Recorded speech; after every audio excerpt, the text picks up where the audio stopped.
250 bikers escorted a 9-year-old burn victim to school every day for a month after the principal told him to stay home because his scars were frightening other children. His name was Tyler Rodriguez, 9 years old. He got his scars trying to save his firefighter father from a burning building 2 years ago. Tyler had been back at school for only 3 days after months of surgeries. The right side of his face and neck were covered in burn scars. He wore a compression mask most of the time, but he was alive. That's what mattered to his mother, Gloria. Simple choice any parent would make. Get back to normal life, Gloria had told the school counselor. Tyler needs his friends. The counselor, Mrs. Chen, had agreed completely. But then Principal Patricia Whitmore got involved. Patricia Whitmore was a woman who cared about numbers. Test scores, attendance rates, parent satisfaction surveys. The kind of principal who smiled for cameras and crushed anyone who threatened her perfect record. "We need to talk about Tyler," Whitmore said to Gloria in her office on day 4. "Several parents have called. Their children are having nightmares. They're scared of Tyler's appearance." Gloria stared in disbelief. "He's 9 years old. He's been through hell." "I understand that," Whitmore said. "But we have to think about the other children's emotional well-being." "What are you suggesting?" Gloria asked, her voice shaking. Whitmore's next words would change everything. "Homeschooling. Just until the scars fade. Maybe another year or 2. You want my son to hide?" Gloria whispered. "I want what's best for the majority of students," Whitmore replied. "One child's trauma shouldn't affect 400 others." Tyler was waiting outside the office. He heard everything through the door. Mrs. Chen tried to intervene. "Ms. Whitmore, this is discrimination. Tyler has every right to be here." "You'll stay out of this," Whitmore snapped. "But the other kids are getting used to him," Mrs. Chen protested. "Time isn't the issue," Whitmore said. "Image is. We're trying to attract new families to this district. We can't have frightening-looking children in our promotional materials." Gloria stood up, tears streaming. His father died saving him. Carlos was a hero. And now you're telling his son he's too ugly to go to school. "I didn't say ugly," Whitmore corrected. "I said frightening. There's a difference." Tyler walked into the office. His small voice cut through the tension. "I'll leave. I don't want to scare anyone."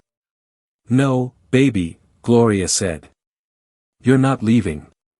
"But Mom," Tyler said, crying behind his mask, "maybe they're right." Whitmore actually looked relieved. "See? The child understands." "Get out," Gloria said quietly. "What?" "Get out of your office before I do something I'll regret." Whitmore called security. 2 guards escorted Gloria and Tyler out of the building. They stood in the parking lot, both crying. A teacher named Mr. Phillips had watched everything. He pulled out his phone and recorded the last part. Then he sent it to someone he knew would care. Jake Diesel Morrison had been Carlos Rodriguez's best friend since they were rookies at the fire department. When Carlos died pulling Tyler from that house fire, Jake had made a promise at the funeral. "I'll watch over them. Always." Jake watched the video and something broke inside him. Not from anger, but from pure recognition. He'd seen that shame before. On burn victims who hid from the world. How long ago? Jake called Mr. Phillips. 20 minutes, the teacher said. Whitmore is telling staff that Tyler is being homeschooled for medical reasons. Jake made one phone call. Church emergency. Carlos's boy is in trouble. Bring everyone. Within an hour, 12 bikers arrived at Gloria's apartment. Then 30 more. By evening, 50 motorcycles lined the street. Jake knocked on Gloria's door with the gentleness of a man who understood grief. "Gloria, with your permission, we'd like to escort Tyler to school tomorrow." Gloria looked at these leather-wearing, tattooed men. Half of them had burn scars, accident scars, war wounds. "You don't have to do this," she whispered. "Yes, we do," Jake replied. "Carlos was our brother. Tyler is our family." The next morning, 50 bikers arrived at Oak Ridge Elementary. Tyler sat in a sidecar attached to Jake's bike, wearing his mask and a tiny leather vest the bikers had made him overnight. The sound of 50 Harleys shook the windows. Principal Whitmore came running out. "You can't be here," she shouted. "We're escorting a student," Jake replied calmly. "This is disrupting the school environment." "So is discrimination," Jake said. "Tyler's attending class today. And every day." Whitmore tried to argue, but 50 bikers had formed two lines creating a path to the entrance. Tyler walked between them. Each biker saluted as he passed. Some had tears running down their scarred faces. The other children watched in awe. Tyler wasn't scary anymore. He was the coolest kid in school. Whitmore called the police. 2 officers arrived and did nothing. One cop, Officer Martinez, walked up to Jake. "This about Carlos Rodriguez's kid?" Jake nodded. Martinez turned to Whitmore. "Ma'am, these citizens have every right to be on public property." For 3 days, 50 bikers escorted Tyler. By day 4, 100 more showed up. By the end of the first week, 250 bikers from 7 different clubs formed Tyler's daily escort. They came from 3 counties. Some took vacation days. Some rode 2 hours just to be there for 30 minutes. The story hit local news. Then national news. Principal Whitmore tried to spin it. "We never excluded Tyler," she lied to cameras. Jake played the video Mr. Phillips had recorded. Whitmore's voice echoed, "We can't have frightening-looking children in our promotional materials." The school board called an emergency meeting. Whitmore was fired within 48 hours. Mrs. Chen was named interim principal. Her first act was apologizing to Tyler and Gloria personally.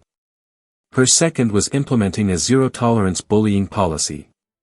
The kids started asking the bikers about their scars. 12 different children met bikers who'd been burned, shot, injured, and survived.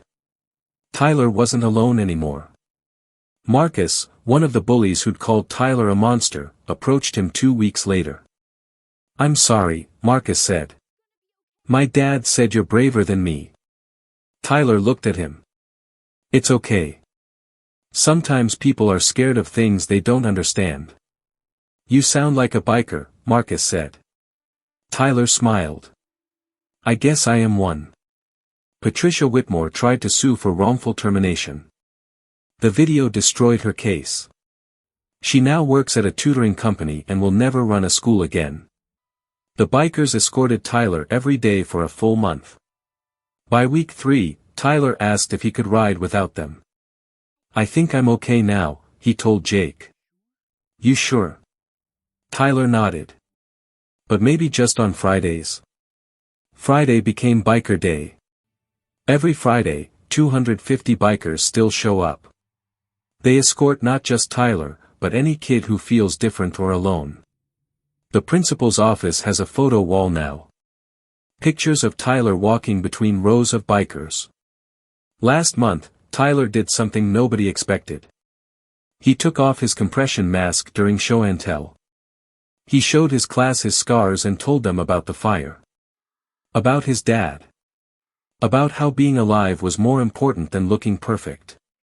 The entire class gave him a standing ovation. Gloria watches her son laugh with friends every day now. And every Friday, she watches 250 bikers remind her son that family isn't just blood. Sometimes justice doesn't come from courts. Sometimes it arrives on 250 Harleys, and sometimes the most powerful thing you can do is stand beside someone the world wants to push away. Patricia Whitmore tried to hide a child and woke an army. An army that showed up every day, ended her career, and taught a whole school that different doesn't mean frightening. 250 bikers proved what many forget, real strength isn't about looking perfect. Tyler Rodriguez is 9 years old, scarred, and braver than most adults. Because he has something Patricia Whitmore will never have. A brotherhood that taught him his scars are proof he survived. If you believe in standing up for kids who are different, click like and subscribe to show your support.